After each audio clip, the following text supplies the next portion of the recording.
Salut les campeurs et oh les cœurs. Aujourd'hui on va causer d'une saga de 5 films et une attraction assez pourrie. Je parle bien sûr de Pirates des Caraïbes, dont les 3 premiers films sont réalisés par Gore Verbinski, le 4e par Rob Marshall et le 5e par Joachim Ronning et Espen Sandberg. Bon, on va vite passer sur le premier. Pourquoi ? Parce qu'il est bien et que j'ai pas envie d'être gentil aujourd'hui, tout simplement. Donc le film est loin d'être un chef-d'œuvre. Je ne pense même pas que j'emploierais le mot génial pour le décrire, mais il est hautement sympathique. C'est un chouette film d'aventure teinté de fantastique. L'abus d'humour est un peu pénible et le film est un poil trop long, mais rien qui ne soit fondamentalement trop problématique. Donc voilà, c'est un film que je prends plaisir à revoir de temps en temps, mais en dehors de celui-ci, je n'avais jamais revu ces deux suites depuis leur sortie salle respective. J'en gardais un souvenir exécrable, celui d'un spectacle de marionnettes désarticulées où l'ennui prédominait et où Johnny Depp cabotinait à mort pour tenter de faire oublier la vacuité du scénario. C'est tout. Et comme c'est peu, dans un moment d'égarement mental, j'ai revu Dead Man's Chest et At World's End. Et donc ça donne quoi ?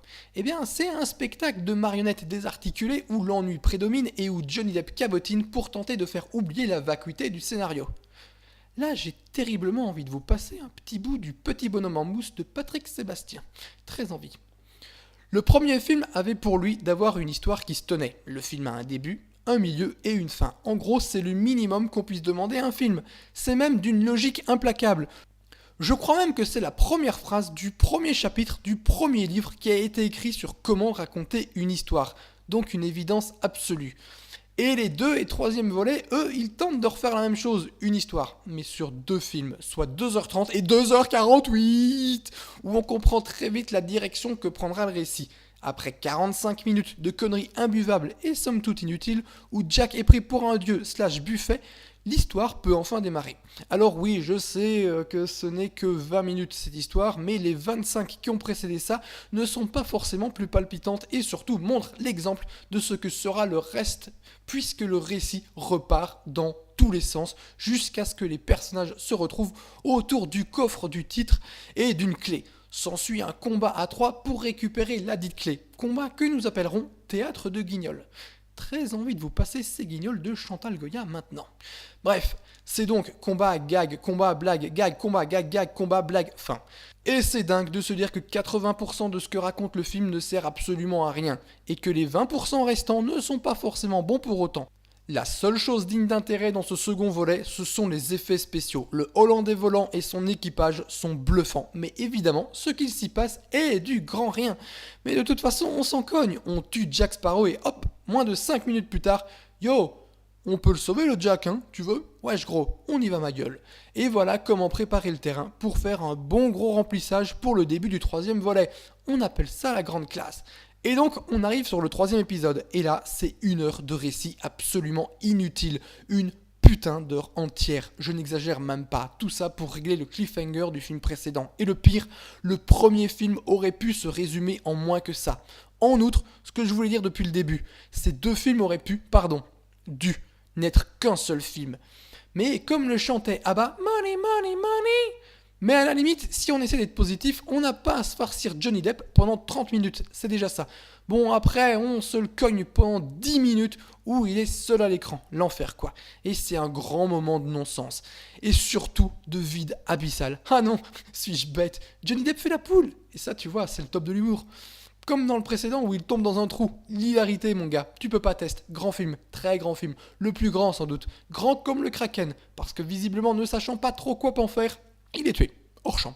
Pire, ça se passe entre les 2 films. Bon, comme je suis d'humeur généreuse, on sauvera la bataille finale, soit 20 minutes assez efficaces. Malheureusement contaminées par des blagues et gags stupides. Le reste, c'est brasser du vide. Ne rien raconter et ne même pas essayer de faire croire qu'on le fait. C'est se foutre ouvertement de la gueule du monde en ramassant les thunes derrière. Spectacle pathétique et débilisant au possible, en supprimant toutes les guignoleries et en se concentrant sur le récit, en zappant le cliffhanger et donc l'heure perdue à le résoudre, on arrive sur un film d'une durée de 2h30. Et ça marche, bordel. Le film aurait pu être au niveau du premier volet, à savoir un divertissement sympathique et sans prétention. Mais ça, ce serait visiblement trop demandé. Pirates des Caraïbes 2 et 3, ou comment allonger la durée d'un film en une leçon. Soyez cons et incohérents. Et surtout, prenez votre public pour des crétins. Visiblement, il aime ça et en demande. J'imagine bien que certains me trouveront dur, mais le fait est que ce n'est pas juste nul. Gore Verbinski a du talent. Ce qui fait que les films sont visuellement beaux. L'ambiance du Hollandais volant, comme dit précédemment, est hallucinant et son équipage tout droit sorti d'un film d'horreur. Sans compter que le troisième film démarre par une séquence de mise à mort d'une froideur telle qu'il est impossible d'imaginer qu'on est face à une grosse production de Disney. Toutes ces qualités sont là, perdues au milieu d'un grand vide. Et c'est ça qui est triste. Un film. Il suffisait de faire de tout ça un film, mais le cinéma est une industrie et le pognon, c'est mieux que l'art. Conclusion, on fait un quatrième film, youhou! Mais là, ils reviennent à une formule plus basique, à savoir un film égale une histoire. Et ça ne dure que 2h16, charmant n'est-il pas? Et pourtant, ils ont réussi contre toute attente à faire pire. C'est rythmé comme un épisode de Derrick, ça raconte de la merde en remuant dans tous les sens pour faire oublier ô combien tout ceci est vide. Ce qui était déjà le cas sur les 2 films précédents. Et puis putain, mais qu'est-ce que c'est chiant cette affaire!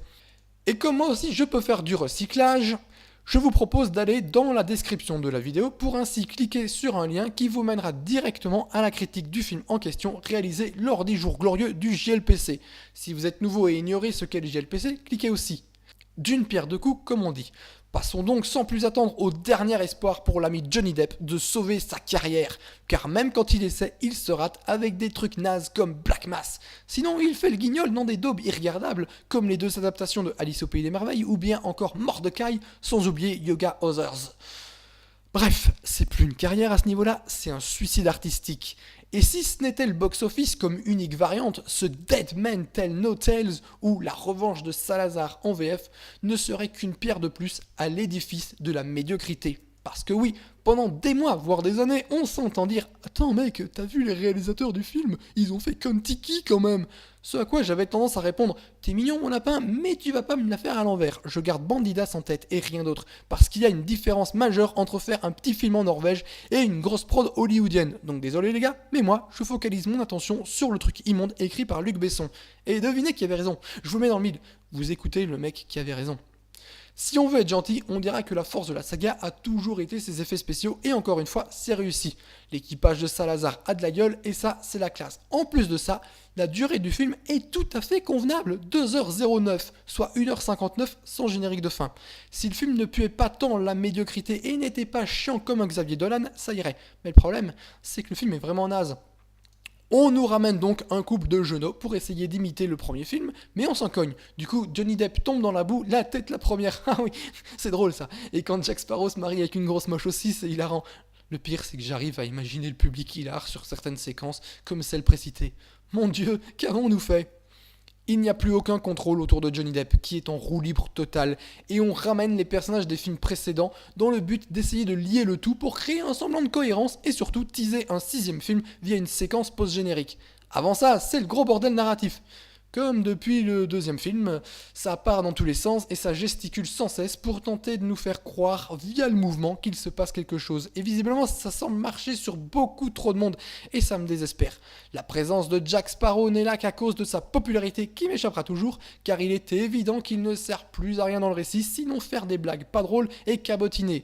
Si dans les 3 premiers films, l'histoire était celle de Will Turner avant tout, Sparrow avait une raison d'être quand l'écriture le lui permettait. Ou, en d'autres termes, quand les scénaristes racontaient une histoire au lieu de faire n'importe quoi. Mais ici, le film serait un spin-off que ça reviendrait au même, à l'exception probable du box-office qui lui en souffrirait probablement. Donc on fait n'importe quoi, mais de toute façon ça plaît, alors pourquoi s'emmerder ? Bref, Pirates des Caraïbes était un film extrêmement sympathique et hautement recommandable. Il s'est transformé en franchise nauséabonde dont le succès et la popularité n'aura jamais de sens à mes yeux. Car qu'on veuille se détendre 2 heures sans se prendre la tête, soit, mais qu'on accepte d'être pris pour un con sur ce même laps de temps, ça, j'avoue, j'ai déjà un peu plus de mal. Pour conclure, je réalise que mes propos ont été un peu durs. Je tenais donc à m'excuser le plus sincèrement du monde. Aucun pirate des Caraïbes ne peut être aussi chiant qu'un Xavier Dolan. J'ai été trop loin et j'en suis vraiment navré. Bon, j'ai comme une envie de me faire une intégrale Transformers moi maintenant. Non mais ça va pas, j'ai perdu la tête depuis que j'ai vu Suzette. Putain, je suis très musical aujourd'hui moi.